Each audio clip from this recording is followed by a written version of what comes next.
Students, today we are starting with EVS-2, Chapter 8, Beginning of Settled Life, Part 2. 8.3 Community Life Based on Mutual Cooperation. The farmers in the village settlement were now producing surplus food. So slowly, they were producing good amount of food.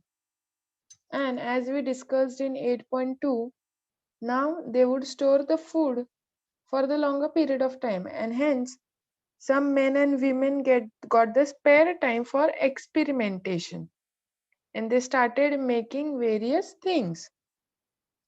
So for the agriculture purposes, they needed skilled craftsmen for the task like making agriculture implements and repairing them.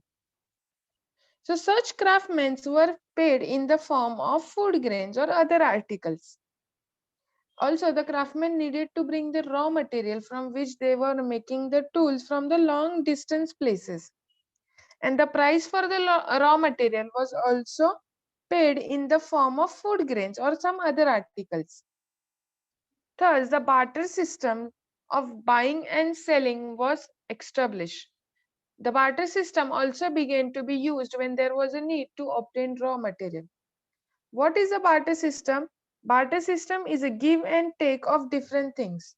If I need something from someone, I will give some things. In the olden days, the currencies and coins were not invented, and that is why they used to exchange things.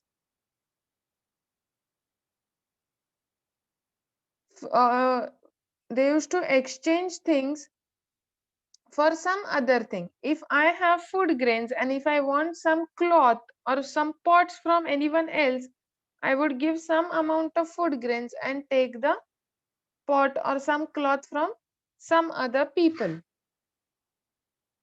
Also, the barter system began to be used when there was a need to obtain raw material, finished object, and other articles for daily use. Also, the salt is an essential item, and most of the village settlement needed to obtain it from the faraway places. And so, the salt traders also traded articles they received in exchange of salt. So for the need of salt also they did the same thing. They used the same system, that is a barter system. And the salt trade helped the expansion of trade in the new Stone Age. Also, for the village settlement to run smoothly, they started making some rules in order to keep the system of trade and distribution of resources running smoothly. The people responsible for the implementation of this rule became the chief of the village settlement, and the chief were also entrusted with the protection of village. And this is how the village administrative system came into being. Administrative system means a organization which one chief used to run very smoothly. And these evidences of protective walls and the moats around the village settlements of New Stone Age have been found in excavation. And these walls were built to protect the village settlement from different outsiders or from the floods or wild animals who could also some people used to steal the cattles.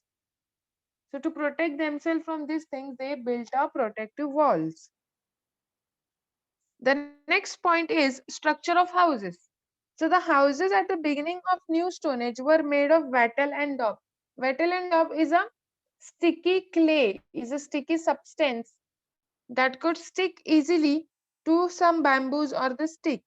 So the bamboos were the screen woven from sticks or bamboos and plastered with the mud or cow dung. So they used to use small stick. They used to wove it close to each other, and then they used to plaster it with the cow dung or mud. Even nowadays also we can find these huts in some places on the roadside or somewhere.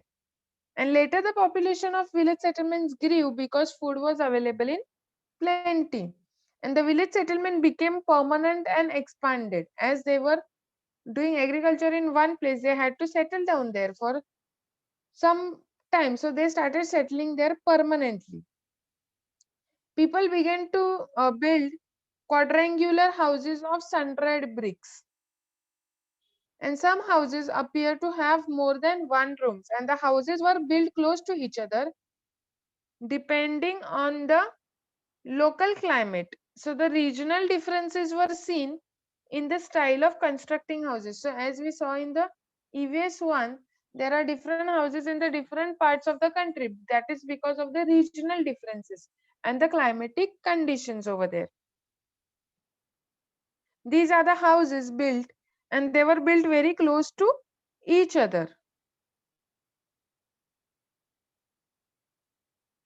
Village settlement, kinship and family. Kinship means blood relation. So it appears that the plans of village settlements and the people staying there belong to a single clan. They used to stay in one place. Single clan means one single area. It means that they were all related to one another. And the entire village settlement was an extended family. Extended family means cousins, their cousins, their uncle, their aunt. So this is a one family which is extended, spread. People living in one house were close relation, but they were also the members of the extended village family. So whenever there was a death, a dead person was buried either in the house or in the courtyard.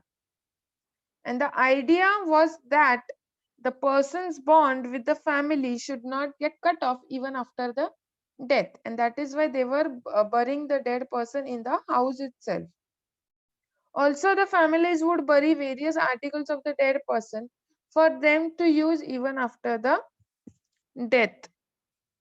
So they used to bury some things. So in previously, they used to believe in the life after death.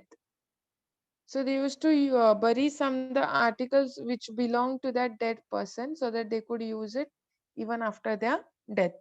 Here we come to an end of this chapter. I hope you all have understood this chapter.